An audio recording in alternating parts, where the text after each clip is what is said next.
that's the situation now. I'm hoping within a month or so to be able to send Soldier of the Mist to my agent. But I've had to do this because I have this second book deadline, and I am obligated to send a second book to Tor Books by October 1, which is my deadline. Now, when I come back from Australia, I don't think I'm going to pull that thing out safe until I come back from Australia. But 1st of September or so, when I come back from Australia, I hope to pull that book out of the safe and finish it and send it to Pocket Books and say, okay, you've got, under our contract, you have 90 days to make a valid offer. And eventually get some out of it, because I've got hundreds of hours of work tied up in that book, which I want to finish, in fact. I think it's going to be a pretty interesting book. But as of now, I can't finish it. I can't afford to take the time to finish it. Yeah. Could I real quickly go make a quick phone call? Oh, I need to tell my friend. Phone right there. I'm supposed to pick him up, Uh-oh. and I'm going to tell him. I don't remember where we were at, but let's see. Okay.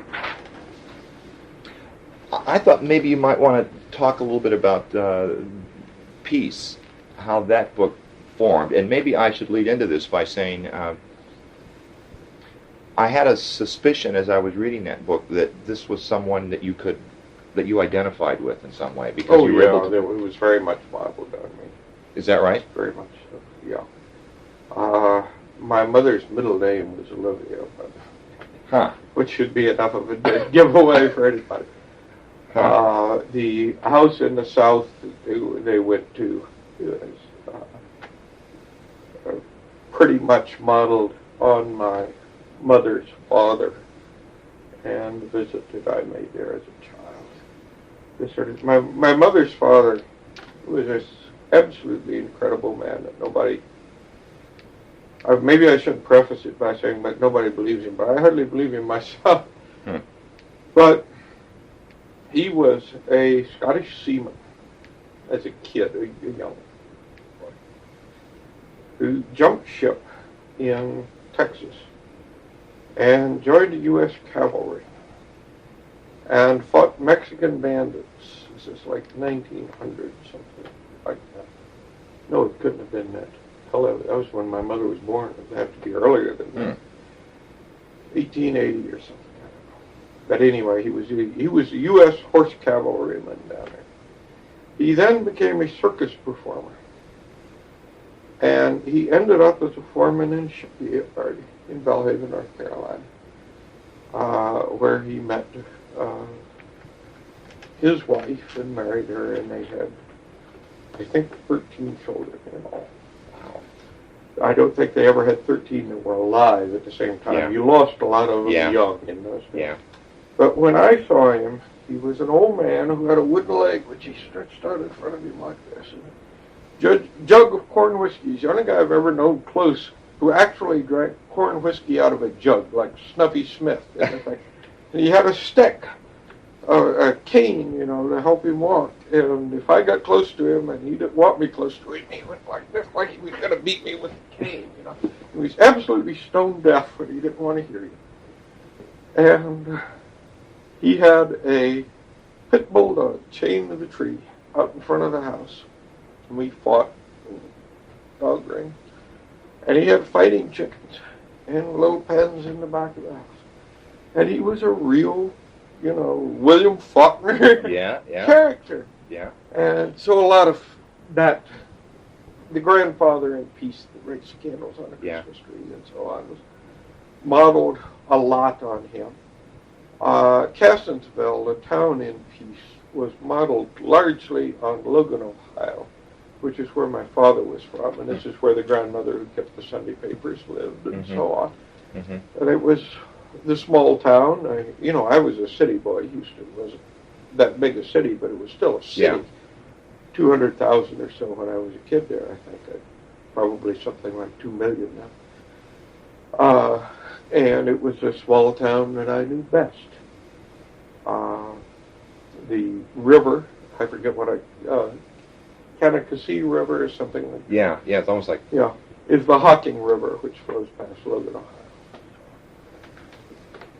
Do you find, did that book, I know when I saw it initially, I heard that it was not a work of science fiction, but it's obviously almost a kind of ghost story in a way, but not really. But what I wondered was, did working in that form seem very, very different for you? No, it was a book I wrote after the Better Cerberus, and it was just the next book I wanted to write. And it was published originally as a straight novel, and then republished as a science fiction novel. Huh. Have you seen the paperback cover? I think that's the one I've got. Oh, okay. Well, then you see all the ghost story stuff. Yeah. On the paperback cover. Yeah. Here, the hardcover was published in a plain wrapper. There's Huh. the U.S. hardcover. Huh. And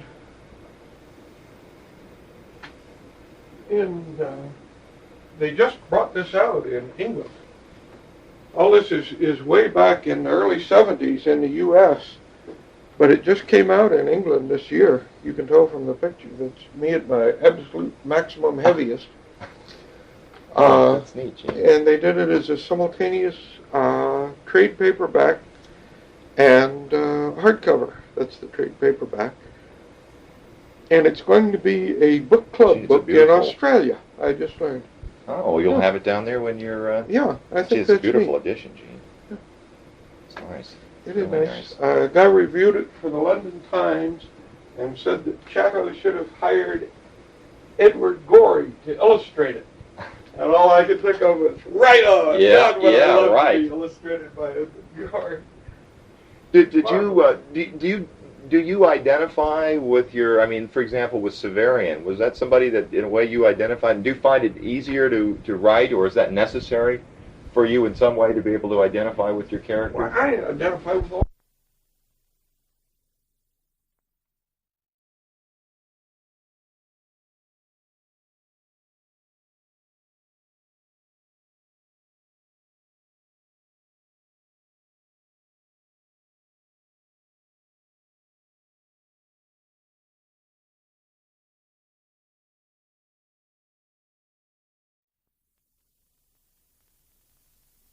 Okay. So we passed the leader. Yeah. I also identified with Alden Dennis Weir in Peace, who is very much myself with my engineering background and my food industry background. Yeah. I worked a lot in foods for Procter & Gamble. And do you know what the name of Alden Dennis Weir's product is? You remember that he makes artificial orange juice? Yeah. Yeah. Okay, I just wondered if you had picked that up. No, It's Tang, of course, because of the Chinese stuff. Yeah. But and with number 5 and so on. Yeah. I was thinking with, there's a number of books recently that have come out, like William Kennedy's book, Ironweed. I don't know if you know that book, that have ghosts in it, though. It's a book I bet you'd find. He's a wonderful writer. He's, I think, one of the best contemporary American writers. But it's a good way, in some ways, to show that kind of way that the past still exists for people. You know, it literalizes it in a way. Of course, this book deals with memory in the past, of course, again, so in so many different ways. Is that a book? Do you have any favorite books? Do you feel Peace is probably, I would have to say currently, Peace is my favorite book of the novels. Yeah. Why do you think that is? Is it just that Well, I think that for me, the thing that does it is how close the book comes to being what I wanted it to be when I started writing. How close I feel that I've come to my own goals. You never, of course, get 100%. But you get some things you're very pleased with, or I get some things I'm very pleased with, and I get some things I'm not really all that happy with. And Peace was a book that seemed to come out just about the way that I wanted it to when I started. Maybe we could talk just a little bit more about, obviously, The Book of the New Sun is a book that, among other things, deals with death, the afterlife, in various different ways, or in a sense, all these very, very grand issues, the role of individual man in the cosmos and so forth. Do you see your writing, when you're writing a book like that, or a series of books, is it a way of like yourself exploring these issues yourself? Is it a means of self-exploration? Sure. Obviously, yes. You said that you were religious yourself, but I gather I saw somewhere where you said that you were Catholic, but that didn't really explain that much about your religious beliefs. Well, I think people have an easy stereotyped idea of what it means to be Catholic, and I think there's a lot more to it than that. It might, if you were Catholic, and I went to Notre Dame, by the way. I was a Catholic, a practicing Catholic. I'm no longer, but I'm very interested in what you have to say because I find Catholicism to be absolutely fascinating. Well, in that case, maybe it does sum it up. But I think that a lot of what non-Catholics think about Catholics is stereotype and images that have been taken essentially from anti-Catholic propaganda. Yeah. And I don't think that I fit that stereotype very well. When I say Catholic, everybody seems to think that I think that priests can walk on water, for example. And I know perfectly well that priests are human beings who are trying, often unsuccessfully, to live out a very difficult ideal. And they get tied into all sorts of knots. Many of them do, while trying to do that. And so forth and so on. Are the basic insights, especially in the last book, The Citadel, in that book, are the insights that Severian gets near, or in some ways, ones that you share? Yes, I think so. I think it's fascinating. That whole last half of the book is the sort of speculations that go on there. You and Rosemary are the only people I know that like the last book the best of the book. Really? The ones that everybody, quote unquote, like is The Shadow of the Torture. Maybe. But I should say three. You, I, and Rosemary like the Citadel. There's so many things about that last book that for example, as I told you before, the battle scenes I thought were just brilliant. They were. There was just something very authentic about it, and very. As I say, I really felt there. And then the last part of the book, the sort of speculation, metaphysical, religious speculation. For example, one of the things, as I recall, it's been a while now, was the idea of the sort of sequence of universes of that things that have happened and then rehappened and so forth are close to my own kinds of. Maybe that's part of it, is that I identified with a lot of the things that you were suggesting. Well, I think that's the big picture, and the thing I was trying to do was to show Severian as a soldier, anybody as a soldier, not just the war, but the immediate part of the battlefield that you're in, seems like so important, so central, and so on. And it's really a very small part of a very large picture. And I wanted to, in the latter part of the book, having done the battlefield stuff, I wanted to say, look, this is a little backwater planet. One of many, many planets, not at the most interesting or the most pivotal period in its history. Part of a galaxy similar to quite a number of other galaxies, another spiral galaxy. There are quite a few of them. One in a universe, in a whole series of recurring universes. What you've seen is just this tiny little unimportant corner of what's really going on in the universe. Have you read The The Great Divorce by C.S. Lewis? No. The Great Divorce is about a one-day excursion for people who are in hell and want to go to heaven. And if you're in hell and you get on the bus at the stop, you get to do this one-day bus excursion to heaven. And toward the end of it, the people are looking around and they say, everything is beautiful, the gorgeous waterfall and the trees and the animals and so on. But where is the infernal city? Where is the place that we left? And somebody, an angel or whatever, says that crack there between those two rocks, that's the infernal city. That's where you came out of. That's a great image. Yeah, it's a great story. Or it's a short book. Mm-hmm. It's really about a novella-length book. Was the C.S. Lewis, or was it tetralogy, that longer, that the one I'm talking about that he wrote, it's Out of the Silent Planet, and It's a trilogy. Yeah. I assume that was, and That Hideous Strength, which my wife is reading. Is that right? Well, I wondered if that was one of the works that was, I don't know, inspirational or in some way. Oh, It was yeah. a book that you... Yeah. I read the Screw Tape Letters way back, 40s or 50s, and that started me on Lewis, and I've read Lewis ever since. I've gotten to the point now where I'm not reading Lewis, I'm rereading Lewis, because I've read everything. While we're on this, who are some of the, and maybe we can divide this up into two ways, who are some of your contemporary writers that you admire, or perhaps even, I don't know, feel affinities with? I don't know if there are any other writers that you feel, strongly connected with in some ways, but who are some of the contemporary writers that you admire? And again, this is one that you can add, by the way, needless to say, because you always add, forget people. Oh, yeah, and I'm sure I'll do it again.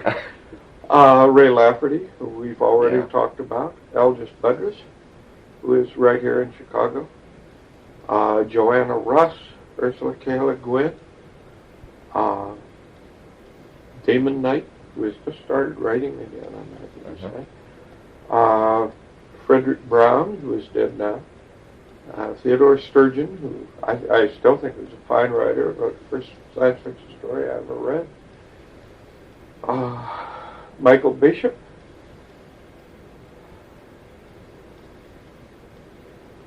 I've run out of names. As you are you interested in any of the? Well, obviously you've read. Obviously Borges is someone that you know. Oh yeah. Well, I wasn't counting him. He's not part of the U.S. science fiction scene. Yeah. Brian Aldiss, I should have included in that. Michael Moorcock, probably. Starting to get out of the U.S. What about non-science fiction writers? Are there any that come right to mind? I know you said that Coover, you like that one book by Coover. I like that one book by Coover, right. I wondered if you'd read Garcia Marquez. I read, oh boy. Is it 100 Years of Solitude, that one? No.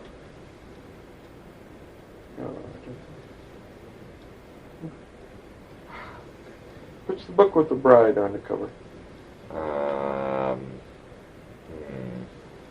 Bride on the cover. Well, you can Ernest Arandera, maybe. He's somebody that I thought you might be interested in, just because he also has ghosts. I've read a little bit of him, but as you can see, I can't even remember the title of that one book. Right. So certainly not that much from him. Okay. Oh God. Don't worry about it. This is one of those questions. I frequently, by the way, don't even. I just add it at the end, and you can add whatever names.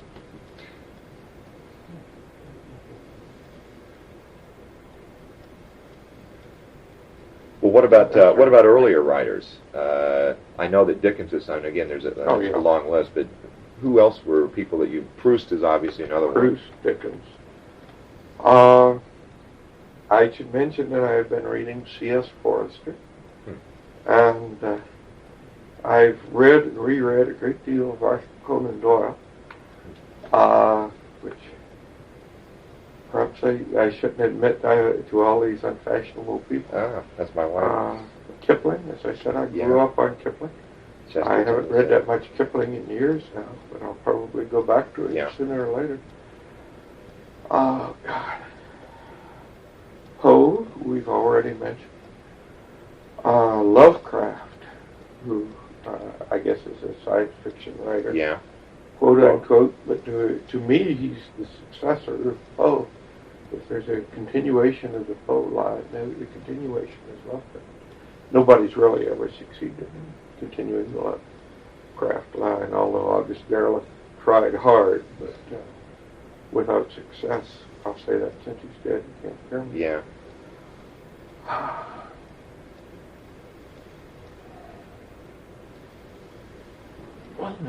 I don't know.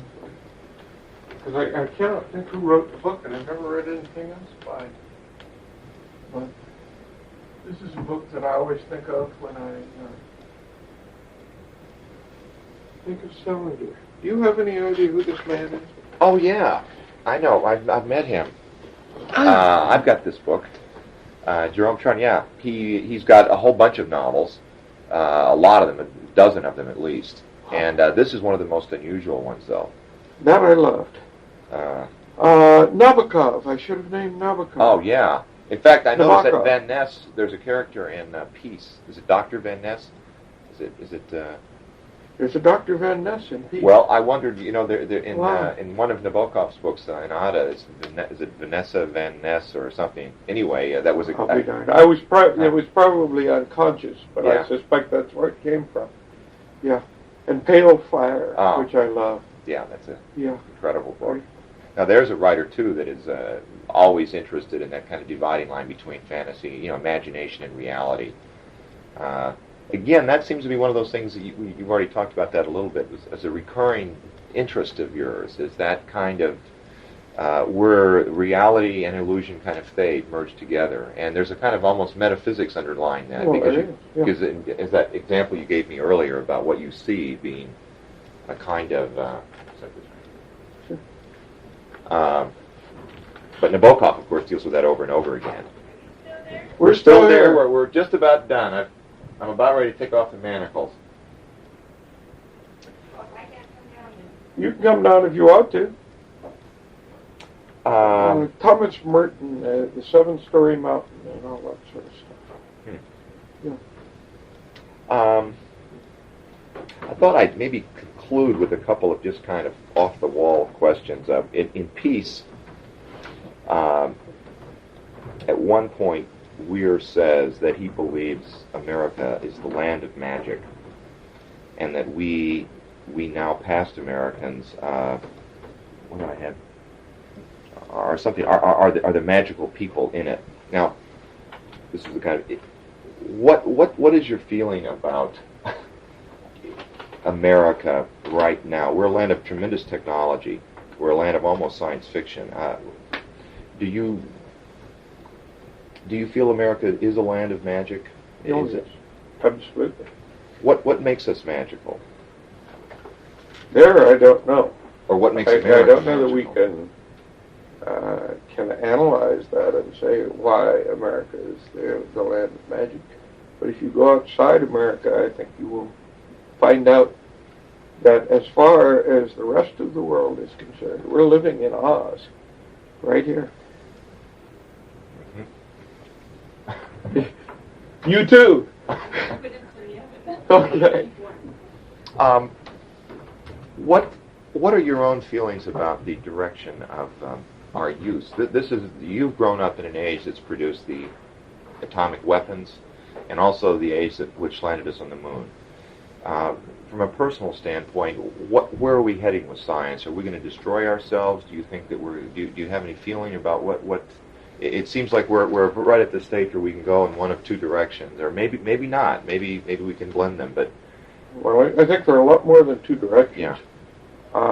If you're asking, do I expect a nuclear holocaust? No, I don't. If I did, I wouldn't be living this close to Chicago. Yeah. I don't think it's going to happen.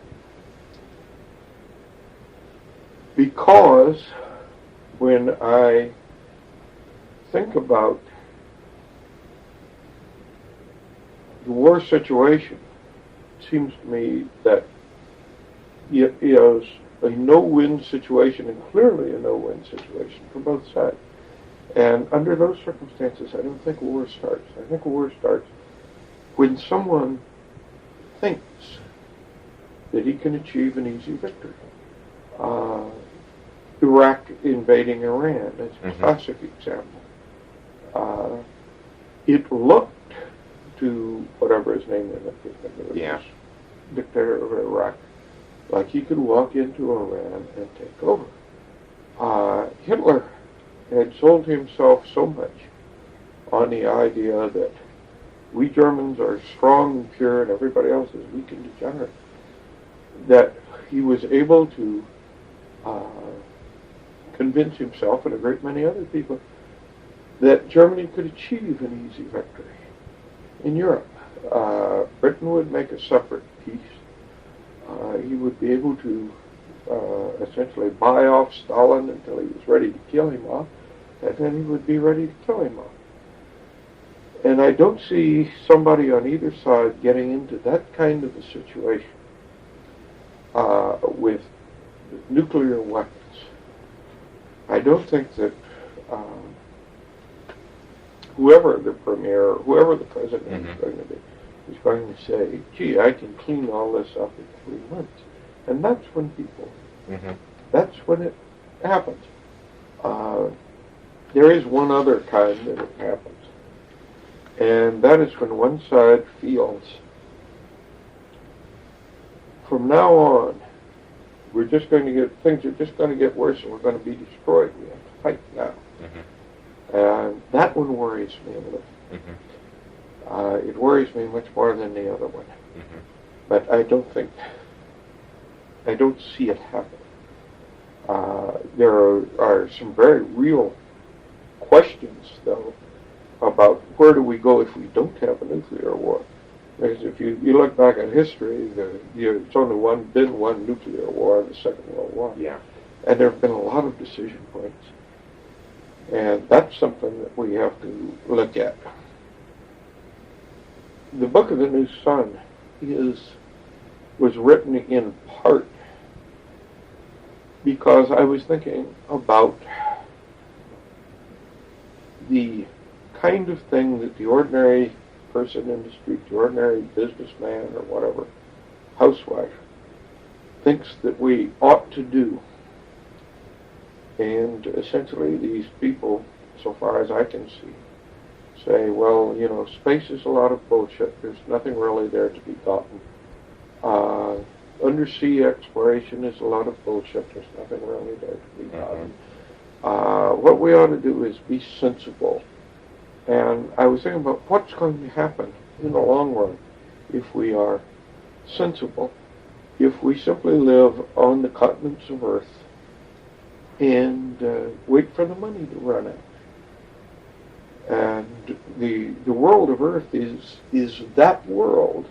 It's a world in which people have said, well, really, there's nothing much here except what's right here.